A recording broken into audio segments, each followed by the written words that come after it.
Welcome to your channel be always learner. इस video में हम mathematical models of physical systems को represent करने के लिए जो डिफरेंशियल इक्वेशंस का यूज़ करते हैं उसको अंडरस्टैंड करेंगे। But prior to that we have to understand कि हम कैसे ट्रांसफ़र फंक्शंस को समझें और ट्रांसफ़र फंक्शन किस काम आता है ताकि हम उसके यूसेज को समझ पाएँ।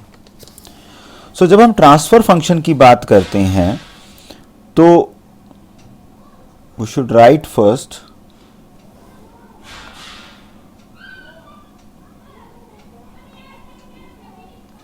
Transfer function. जब हम ट्रांसफ़र फंक्शन को अंडरस्टैंड करते हैं तो हम कहते हैं कि इसका यूज़ क्या है, हमें ज़रूरत क्या पड़ी। तो जब भी हम किसी सिस्टम का ट्रांजिएंट रिस्पॉन्स निकालते हैं, स्टेडी स्टेट रिस्पॉन्स निकालते हैं, फ्रीक्वेंसी रिस्पॉन्स निकालते हैं, तो फर्स्ट जो रिक्वायरमेंट है वो हमें पड़ती है ट्रांसफ़र फंक्शन की। अब ट्रांसफ़र फंक्शन रिप्रेजेंट क्या करता है? ट्रांसफ़र फंक्शन रिप्रेजेंट करता है सिंगल इनपुट और single output system. Single input and single output.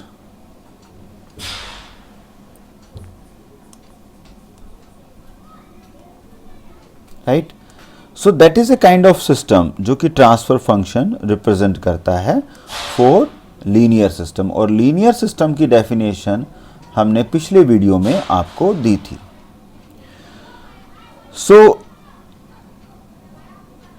एक बार हमें किसी भी सिस्टम को, जो भी हमारे पास फिजिकल सिस्टम है, उसको ट्रांसफ़र फंक्शन में रिप्रेजेंट करने से पहले हमें डिफरेंशियल फॉर्म अचीव करना पड़ेगा। उसका डिफरेंशियल इक्वेशन में उसको रिप्रेजेंट करना पड़ेगा। ठीक है। सो डिफरेंशियल इक्वेशन में रिप्रेजेंट करने के बाद we can achieve the transfer function models. ठीक है। So the mathematical model of a system have been obtained if we are having the certain mathematical tools for the synthesis and the analysis of the system. So हमारे पास powerful tools available हैं जो differential equation को किसी भी transfer functions में represent कर सकते हैं। Right. So these are Fourier transform. यहाँ पर एप्लीकेशन आती है हमारे फोरियर ट्रांसफॉर्म की। Right. And Laplace transform. Right. सो ये ट्रांसफॉर्म हमें यूज करने होंगे किसी भी डिफरेंशियल इक्वेशन को ट्रांसफर फंक्शन में कन्वर्ट करने के लिए। नाउ अब हम बात करते हैं एसेंशियल कंडीशंस की कि हमें कोई भी इक्वेशन को, फिजिकल सिस्टम्स को अगर डिफरेंशियल इक्वेशन में रिप्रेजेंट करना है तो we have to follow the certain conditions. तो सबसे पहले किसी भी हम सिस्टम को रिप्रेजेंट करते हैं डिफरेंशियल इक्वेशन की फॉर्म में, तो we have to follow the physical laws, जो हमने लास्ट वीडियो में बताया कि कोई भी सिस्टम है, इलेक्ट्रिकल सिस्टम है तो उसके लॉज को फॉलो करना पड़ेगा, और अगर मैकेनिकल सिस्टम है तो उसके लॉज को फॉलो करना पड़ेगा। तो we can't leave the laws. First of all the first step is depending upon the well known physical laws के हमें वहाँ पर न्यूटन्स लॉ लगाना है, केवीएल लगाना है ना, कौन से लॉ लगाना है, तो ये हमें पता होना चाहिए। और जो भी लॉज लगाने हैं वो लॉ लगा करके हम वहाँ पे एक मैथमेटिकल डिफरेंशियल इक्वेशन बिल्डअप कर लेंगे। सो अब उस लॉ को लगाने के लिए, उस बिल्डिंग ब्लॉक को बनाने के लिए, एंड आइडियली कोई भी एलिमेंट अगर उसमें एग्जिस्ट करता है तो वो हमें दो कंडीशंस फॉलो करनी पड़ेंगी, दो अजम्पशंस फॉलो करनी पड़ेगी उसके लिए। द बेसिक एजम्पशंस क्या होंगी? नंबर 1, सबसे पहले जो मेन इंपॉर्टेंट चीज आती है that is a spatial distribution. ये सबसे इंपॉर्टेंट है जब भी हम इसको अंडरस्टैंड करते हैं, बट नॉर्मली क्या होता है बच्चे इसको छोड़ देते हैं। तो स्पेशियल डिस्ट्रीब्यूशन किसी भी एलिमेंट का हमें इग्नोर करना चाहिए, ठीक है।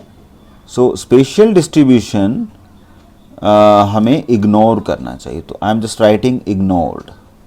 क्या कंसीडर करना चाहिए? It is regarded as a point phenomena, कि अगर कोई एलिमेंट है कि रूम है हमारे पास, उसमें टेम्परेचर एक डिस्ट्रीब्यूटेड फिनोमिना है, ठीक है, स्पेशली डिस्ट्रीब्यूटेड है, वो स्पेस में स्पेशली मीन वो स्पेस में डिस्ट्रीब्यूटेड है। तो अगर वो स्पेस में डिस्ट्रीब्यूटेड है तो हम उसको डिस्ट्रीब्यूटेड ना मान के हम उसे पॉइंट फिनोमेना में कंसीडर करेंगे कि ये एक रूम है, उसमें यहाँ पर ये एक टेम्परेचर है, मान लीजिए 37 डिग्री सेल्सियस है। तो अगर डिस्ट्रीब्यूशन के हिसाब से मानेंगे तो मान लीजिए यहाँ 37 है, यहाँ हम रेड स्पॉट लगा देते हैं, ये 37 हो गया। यहाँ पर हो सकता है 15 डिग्री हो, यहाँ पे हो सकता है 20 डिग्री हो, यहाँ पे हो सकता है 10 डिग्री हो, बट हम यहाँ पर पॉइंट फिनोमिना के थ्रू मानते हैं कि यहाँ पर पूरे रूम में 37 डिग्री टेम्परेचर है। So we are going to follow a point phenomena, right. So that is a point phenomena. So what we are going to follow? We are going to follow the point phenomena. उसको हम point phenomena लिखेंगे।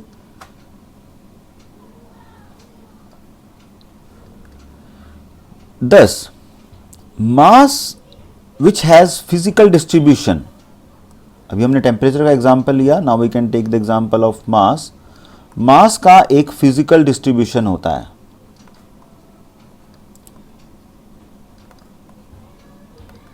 मास का एक physical distribution होता है।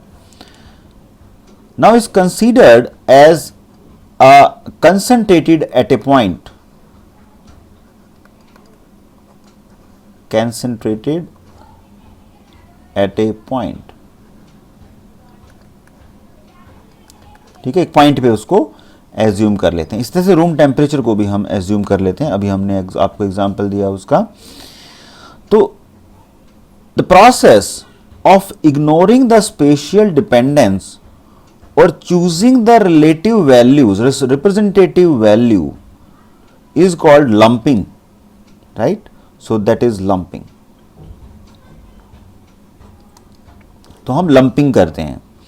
And the corresponding model, जो भी हम लंपिंग ऑफ पैरामीटर करेंगे using point phenomena, lumping of parameter करेंगे और उस पैरामीटर से जो हमें मॉडल मिलेगा उसको हम बोलेंगे lumping parameter model, right, lumping parameter model as distinguished from the distributed parameter model, ठीक है, which accounts the space distribution. जब हम स्पेस में डिस्ट्रीब्यूशन एज्यूम करते हैं तो उसको बोलते हैं हम डिस्ट्रीब्यूटेड पैरामीटर मॉडल, लेकिन यहां पे हम लंप्ड पैरामीटर मॉडल यूज करेंगे। एक तो ये एजम्पशंस है जो आपको क्लियरली हमने समझाया है, तो इसको आप डू नॉट फॉरगेट, है ना। So another, we shall assume the variables associated with the elements lie in a range. तो उसको हम कोई भी हमारे पास अगर वेरिएबल है तो हम ये एज्यूम करते हैं कि that parameter value lie in a range. So that is simple linear law that we call a simple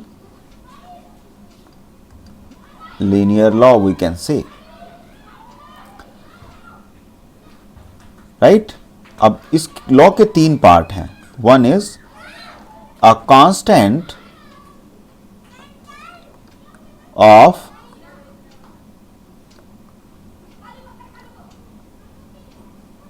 proportionality. Another one is a first order derivative, right? And third part is a first order of